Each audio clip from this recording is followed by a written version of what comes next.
Thank you, and thank you, Tom. Very good points, and some very similar to what I was thinking to say. I think we also live in a time where we have this kind of division. Everything tends to be divided, that some agenda is left agenda and the other one is right agenda.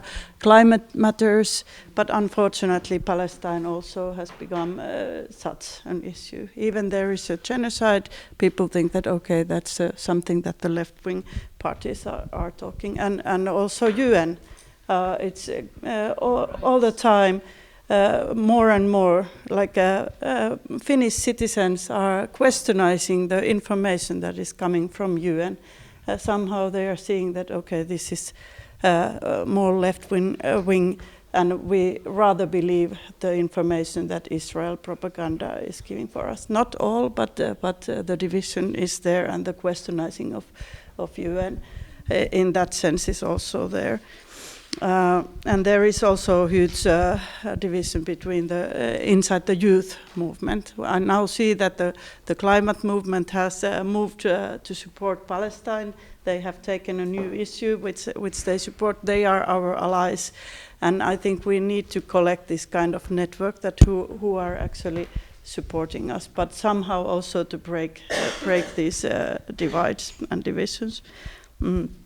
I also think that there is open racism in European societies, which influences here a lot, unfortunately. And also, I don't know if it's supposed to go to Islamophobia, but Muslim hatred, which influences here.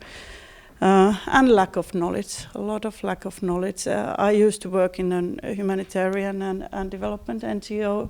And for me, the situation, what was going on in Palestine, was obvious. But now I've noticed that in our parties, inside our parliament, there are so many parliamentarians who didn't know anything what was going on. They maybe knew that, okay, there's some trouble.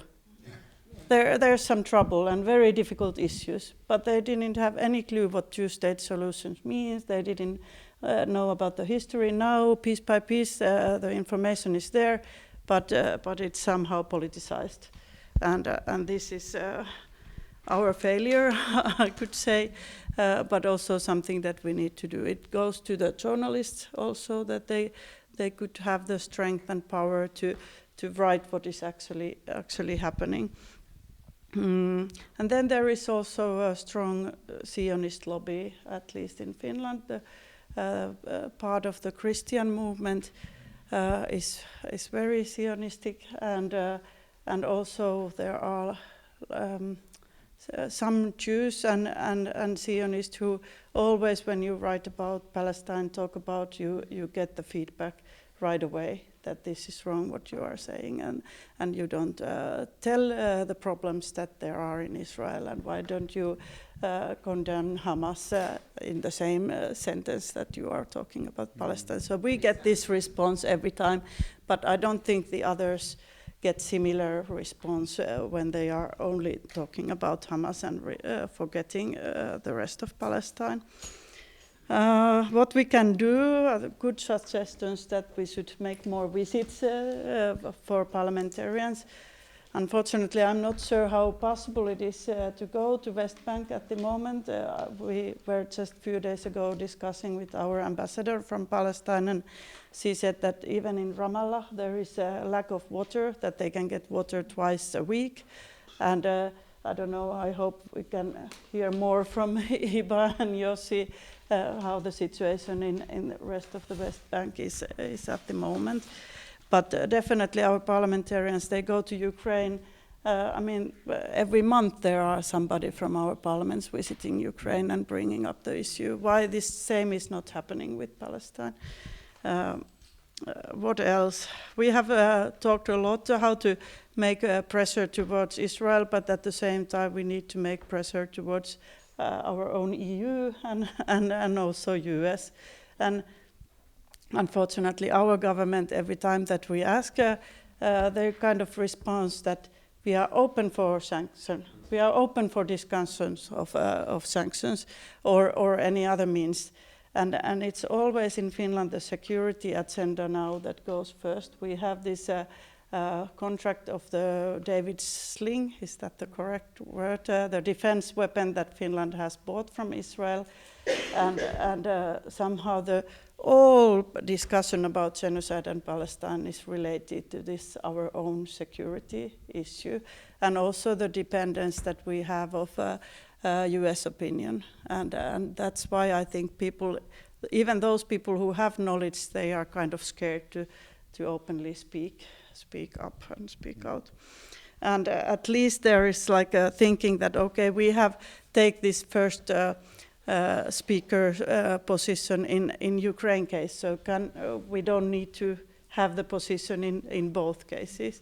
But then again, when you visit the Global South, the response is always there, that the whole Europe is having double standards. But these have already stated in this table many times. One question that I have thought last week was when we heard that the Palestine president Abbas and the Palestine delegation would be not allowed to UNGA, that what should we do? Should we boycott ourselves the meeting?